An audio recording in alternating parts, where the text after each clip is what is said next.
Now, how significant is this report, and particularly the concern of the jurors that some of the people who appeared before them may have committed perjury?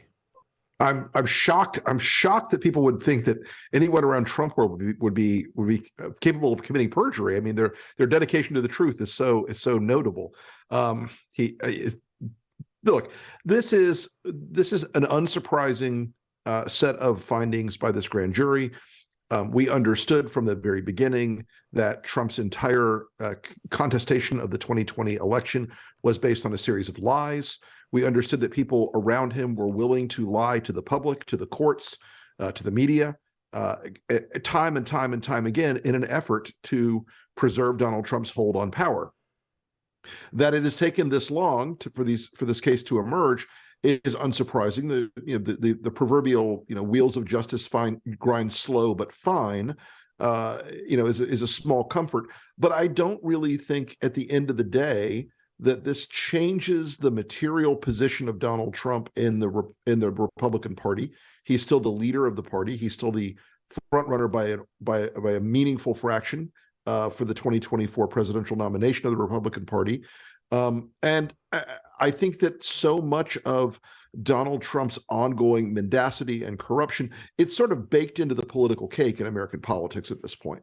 Nonetheless, as somebody speaking on behalf of President Trump pointed out that sections of this grand jury report, which were released yesterday, don't even mention him by name, have nothing to do with him. He did nothing wrong, and he participated in two, quotes, perfect phone calls regarding election integrity in Georgia. He thinks he's done nothing wrong, and people associated with him have also done nothing wrong.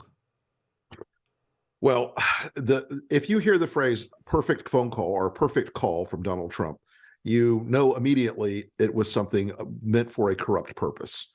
He described his blackmailing of the Ukrainian government and President Zelensky as a perfect call. He described his call to the governor and the Secretary of State of Georgia, requesting and demanding that they find 11,000 plus votes to ensure his victory, which was in fact obviously and patently, a violation of the law. He was attempting to suborn a legal election. These things are not defenses in the legal case. They're defenses in the Trump magical thinking case. The fact that you don't mention the mafia don when you're describing every single crime of a street level capo does not mean that the mafia don is not ultimately responsible for the criminal enterprise he's running. I think that's the same logic that we would have to pursue here with Trump. He was seeking through a variety of methods and minions to overturn a free, fair, and legal election. And so the grand jury's findings in this case, I think, are telling. They're not really, they don't trust the things they've been told by the Trump folks.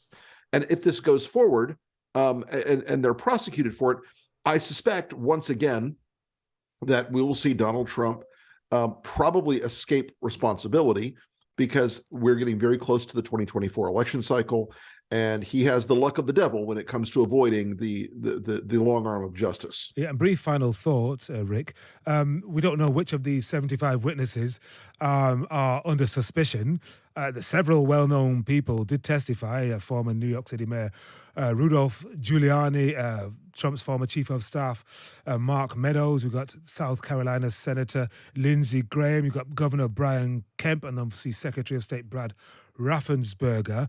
I'm wondering, and obviously we know the law, we can't libel anybody, defame anybody, but suspicion will be focusing more on some of those characters than others, won't it?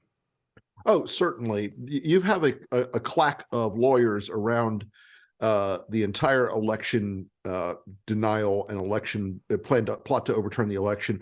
Rudy Giuliani, Sidney Powell, Lynn Wood, John Eastman. I think all of those folks are in for a world of pain, legally speaking, as we go forward. They were very much proximate to the conspiracy to overthrow this election, and I think you're going to see some meaningful political pain on all of their parts in the immediate future.